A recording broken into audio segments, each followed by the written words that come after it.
Hello, I'm Rob. Welcome to 6 Minute English, and with me in the studio is Neil. Hello, Rob.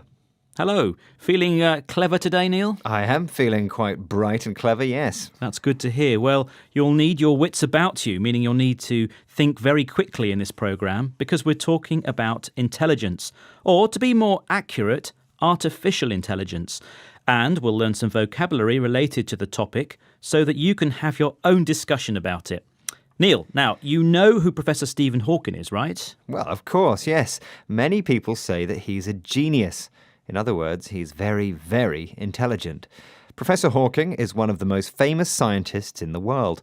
People remember him for his brilliance and also because he communicates using a synthetic voice generated by a computer. Synthetic means it's made from something non-natural. Artificial is similar in meaning. We use it when something is man-made to look or behave like something natural.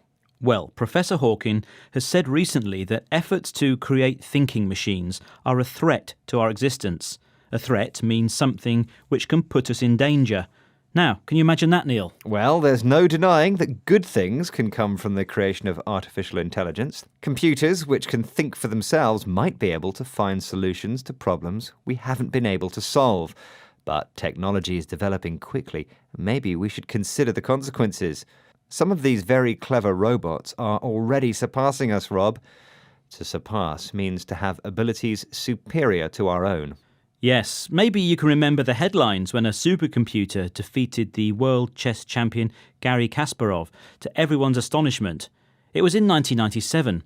What was the computer called, though, Neil? Was it A. Red Menace, B. Deep Blue, or C. Silver Surfer? I don't know. I think C is probably not right. I think Deep Blue. That's B, Deep Blue. OK. Well, you'll know if you got the answer right at the end of the programme.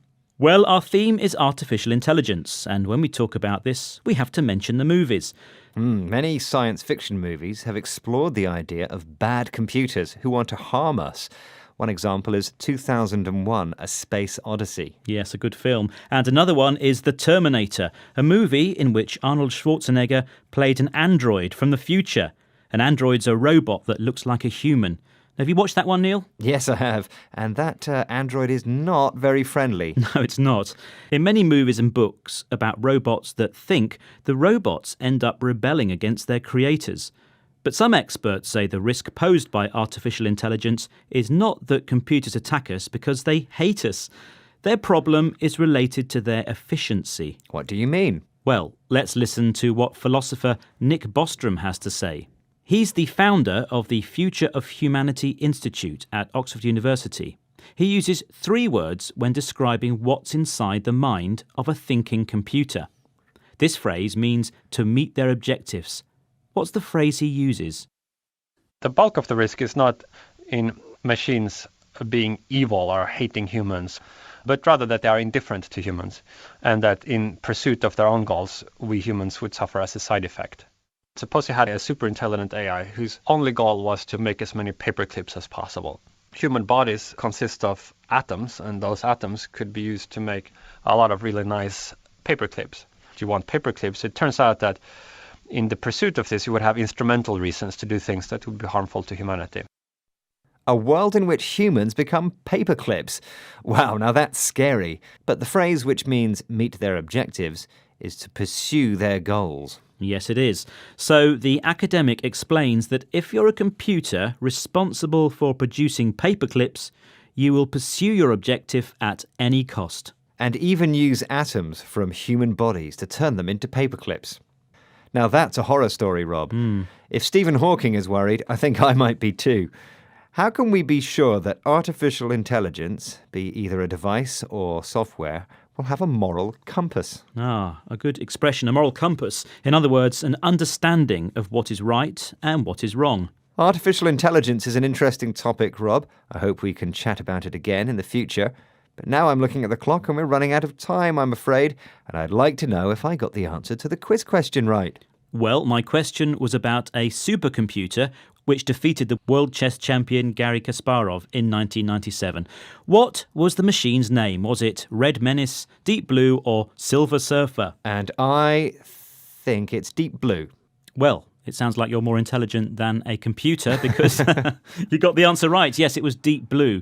The 1997 match was actually the second one between Kasparov and Deep Blue, a supercomputer designed by the company IBM, and it was specialised in chess playing.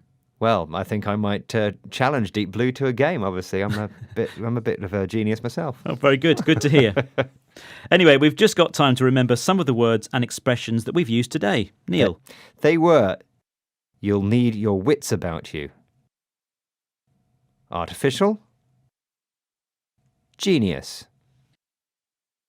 Synthetic. Threat. To surpass.